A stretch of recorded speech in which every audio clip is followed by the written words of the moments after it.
So it's Friday, our day at sea, heading from Aruba back to Puerto Rico, San Juan.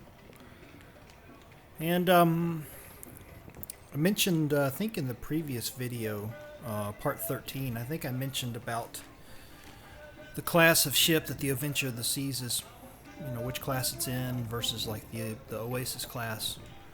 Well, the day at sea is where you really feel it.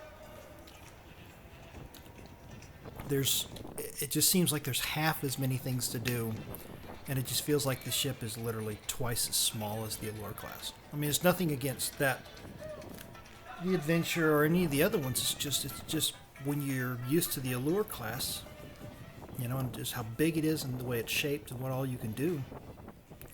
Then you start walking through this one, or any of the ones like this one in the same class, or even the classes before it, which are similar in design.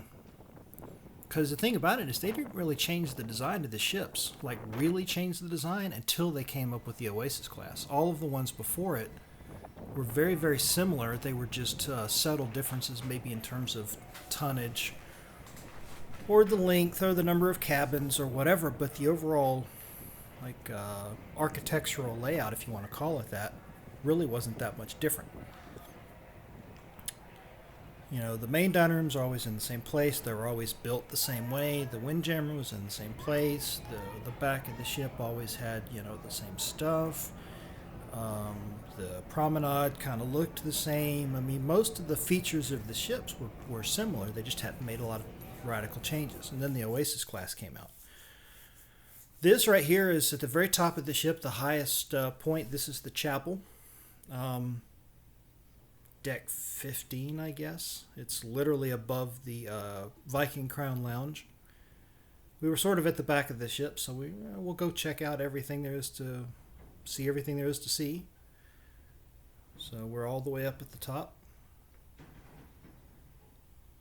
And people do have weddings on the ships, so I guess this area is used periodically. I don't know how often it happens.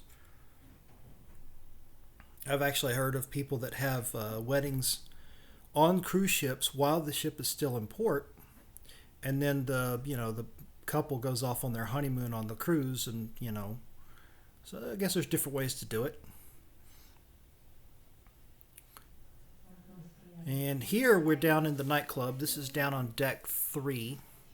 This is actually one area of comparison that I actually give. I prefer the nightclubs on this class of ship, and even kind of the ones before it, over the Oasis class. Because on the Allure of the Seas, and I'm assuming the Oasis of the Seas will be the same when we go in September, the nightclub on the Allure of the Seas just plain sucked. It was small. It was a single story. It had horrible lighting and sound. Now, I'm a retired nightclub DJ, so I have a perspective on this. It was an afterthought. It was like, oh well, we got a little bit of space on deck 4 or wherever they put it on the Allure. Oh, we need a nightclub. Let's stick it over here in this corner next to the jazz club or something.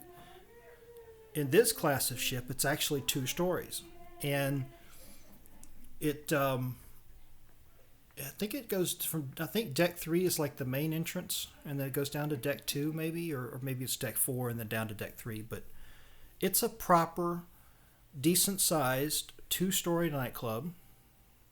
Pretty decent lighting and sound. The dance floor, of course, extends both levels. You're kind of seeing us walk around right here, kind of checking it out.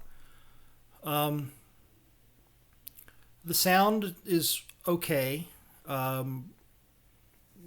None of these people that work on a cruise ship are really, going to be as good at sound engineering as, people that don't work on cruise ships, because it's just not their thing. Equipment's pretty good. It's better than what I saw on the Allure, let's put it that way. But I like the layout a lot better. It's a lot cozier. Of course, the one thing they're missing is they don't have a lot of subwoofers, so you don't have a lot of bass in here.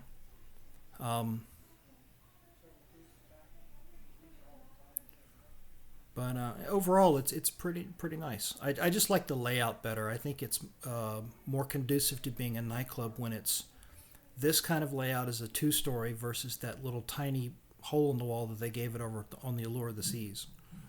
So this is one area where I definitely prefer this class of ship. So,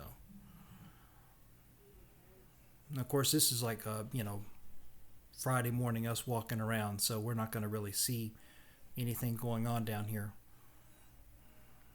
But the cool thing is, pretty much the entire ship is open for you to wander around. So,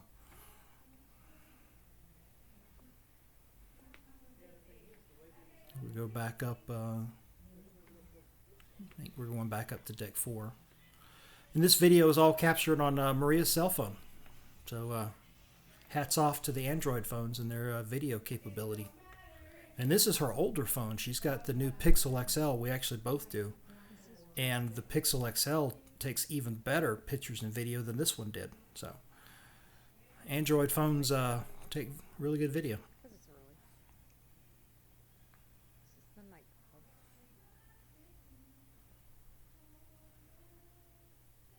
And the Michael Jackson Name That Tune is happening over there at Schooner Bar, as you can hear it in the background. It's kind of a cool theme. It's like a, Camelot jesters and, all that kind of stuff. And it's a pretty cool with all the stained glass. It's a pretty nice little setup, considering that it's on a cruise ship and everything.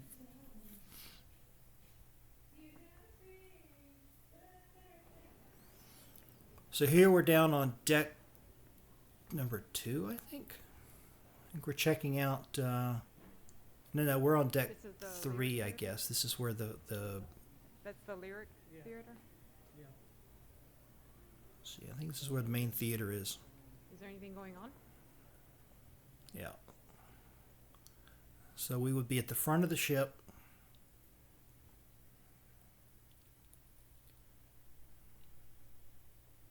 Yes, I guess you enter on deck 3 and then you can go up to the balcony, which would be essentially deck 4. So they have all their big shows here.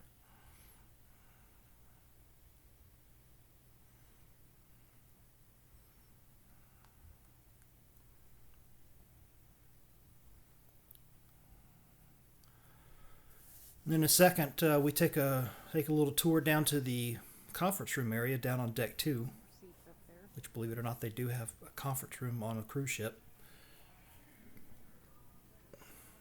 They're usually tucked away, but I guess the companies can have guess they can try to have like meetings and stuff. So I guess there's a need for a conference center. What's your step? This is pretty much the end of the whole trip. We didn't record any video when we got back into port at San Juan, and we did not record any video later in the day at sea. We'll have to try to remedy that on the next cruise. Oh, I think they decided to take this and make it a play area for the kids. I don't know why they did that, but... So, thanks for watching, and we'll see you again on the next cruise, September 2017.